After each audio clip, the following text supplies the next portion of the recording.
এত কাছে তবু কতই না দূরে, এত আলো তবু কতই না অন্ধকার, এত আনন্দ তবু কতই না বিষাদ। হলো না, হলো না তো আর্জেন্টিনার, হলো না তো লিওনেল মেসির। বিশ্বকাপ ফাইনালে স্পেনের বিপক্ষে তারা লড়াই করেছিল একতাবদ্ধ হয়ে, লড়াই করেছিল দাঁতে দাঁত চেপে, এবং স্পেনকে তো তারা ঠেকিয়েই দিয়েছিল। 90 মিনিট ঠেকিয়ে দিয়েছিল।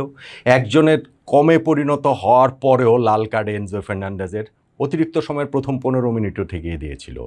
যখন মনে হচ্ছিল আর 15টা মিনিট পেরোলেই টাই ব্রেকার, তখনই স্পেন করে ফেলে তাদের জয়সূচক গোলটা। ফেরান তোরেস স্প্যানিশ ফুটবল রূপকথার চিরন্তন অংশ তিনি হয়ে যান। আর্জেন্টিনার ফুটবল দুঃখের আরও একটা কারণ তিনি হয়ে গেলেন।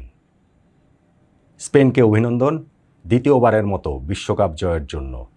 2010 সালে যেই বিশ্বকাপটা তারা জিতেছিল, এই অতিরিক্ত সময়ের গোলে গিয়েই, আন্দ্রেস ইনিয়েস্তার গোলে, 2026-এ সেইটার পুনরাবৃত্তি করলো তারা ফেরান তোরেসের গোলে এই অতিরিক্ত সময়ে গিয়েই।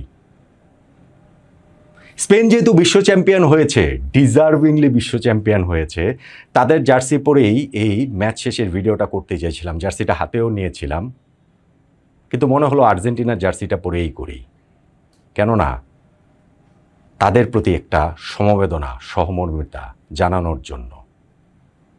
হ্যাঁ, আজকে আর্জেন্টিনার কোচ লিওনেল স্ক্যালোনি, তার ট্যাকটিক্স নিয়ে অনেক আলোচনা হবে, অনেক চর্চা হবে, অনেক কাল চর্চা হবে।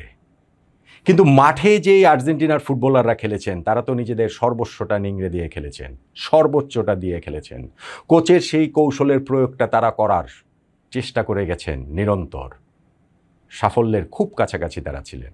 সাফল্য আমি এই সেন্সে বলছি যে খেলাটা যদি টাই ব্রেকারে চলে যেত আর 15টা মিনিট যদি তারা আটকে রাখতে পারতেন স্পেনকে, তাহলে এমিলিয়ানো মার্টিনেজ তাদেরকে চতুর্থ বিশ্বকাপ জিতিয়ে দিতেন, লিওনেল মেসিকে দ্বিতীয় বিশ্বকাপ জিতিয়ে দিতেন। কিন্তু সেটা তো আসলে হলো না। এত কাছে থেকেও অনেক দূরে সরে গেল আর্জেন্টিনার বিশ্বকাপ জয়ের স্বপ্নটা। লিওনেল মেসি এই বিশ্বকাপে 39 বছর বয়সে যেটা খেলেছেন সেইটা অবিশ্বাস্য, অকল্পনীয়, কিন্তু তার শেষটা তিনি পূর্ণতায় দিতে পারলেন না। বিশ্ব ফুটবল মঞ্চ থেকে সম্রাটের এই কি বিদায় হয়ে গেল? নতুন সাম্রাজ্যের গোড়াপত্তন কি হলো স্পেনের মাধ্যমে? যেই সাম্রাজ্যে লামিন ইয়ামালের মতো একজন আছেন, প্রতিশ্রুতি আছে তার এই বিশ্ব ফুটবল নিজের করে নেয়ার।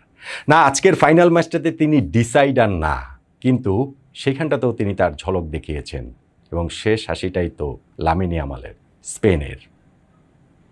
দেখেন, এই ম্যাচটাতে স্পেন ডিজার্ভিং উইনার না, এটা কেউ বলতে পারবে না। কেউ না মানে কেউ না। কেননা ম্যাচটাতে খেলেছে একটা দলে, স্পেন, গোল করতে চেয়েছে একটা দলে, স্পেন। আর আর্জেন্টিনা মনে হচ্ছিল প্রথম থেকেই তাদের খেলাটা টাই ব্রেকার পর্যন্ত নিয়ে যাওয়ার। হ্যাঁ, এনজো ফার্নান্ডেজ যখন লাল কার্ড খেয়েছে অতিরিক্ত সময় গিয়ে, তখন তারা ওই টাই ব্রেকারের চেষ্টা করতে পারে, কিন্তু 90 মিনিট জুড়েই সেটা করলো। একটা শটও স্পেনের গোলবারে তারা নিল না, নিতে পারলো না। স্পেনের ক্রেডিট রয়েছে, ডেফিনেটলি ক্রেডিট রয়েছে, এবং তারা তাদের সেই অ্যানাকোন্ডা গ্রিপের মাধ্যমে আর্জেন্টিনাকে একেবারে শ্বাসরোধ করে ফেলেছিল। কিন্তু তারপরও যেই দলটাতে লিওনেল মেসির মতো প্লেয়ার রয়েছেন, যেই দলটাতে এত এত ওয়ার্ল্ড কাপ উইনার রয়েছেন, কত বিশ্বকাপের সেই বিজয়ীরা সবাই রয়েছেন, সেই দলটা কেন স্পেনের বিপক্ষে এই রকমভাবে তাদের কৌশলটা সাজাবে? স্পেন যদি এই বিশ্বকাপ ফাইনালটা ডিজার্ভিংলি জেতেনি কেউ বলে, সেটা আসলে ভুল বলা হবে। অনেক সুযোগ তারা পেয়েছিল। এমিলিয়ানো মার্টিনেজ আজকে গিয়ে তিনি তার ওয়ার্ল্ড কাপে বেস্ট পারফরমেন্সটা দিয়েছেন। স্পেশালি একেবারে শেষ সময়ে লামিন ইয়ামালের ফ্রি কিকটা নির্ধারিত সময় শেষে যেইভাবে তিনি ঠেকিয়েছেন, সেইটা ছিল দুর্দান্ত। হ্যাঁ, স্পেন অনেকগুলো যে তাদের প্রচেষ্টা, সেই প্রচেষ্টাগুলো তাদের এমি মার্টিনেজের মোটামুটি সরাসরি গিয়েছিল সেইটা সেভ করার মতোই, কিন্তু স্টিল ওয়ার্ল্ড কাপের মতো স্টেজে, ফাইনালের মতো স্টেজে কোথাও না কোথাও তো ভুলচুক হয়ে যেতেই পারত।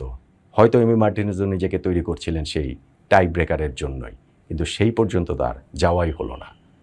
স্পেনের ওই যে এত এত সুযোগ, ধরেন একেবারে শুরুতেই মিনিট 5 মধ্যেই লামিন ইয়ামাল যে 1-2 পেয়ে গিয়েছিলেন এই এমি মার্টিনেজকে, সেই শটটা লিচান্দ্রো মার্টিনেজের গায়ে লেগে এমি মার্টিনেজ সেভ করলেন। ওই থেকে যে তাদের শুরু হলো আক্রমণ, অবিরত তারা আর্জেন্টিনার উপরে আক্রমণ করেই গিয়েছে, করেই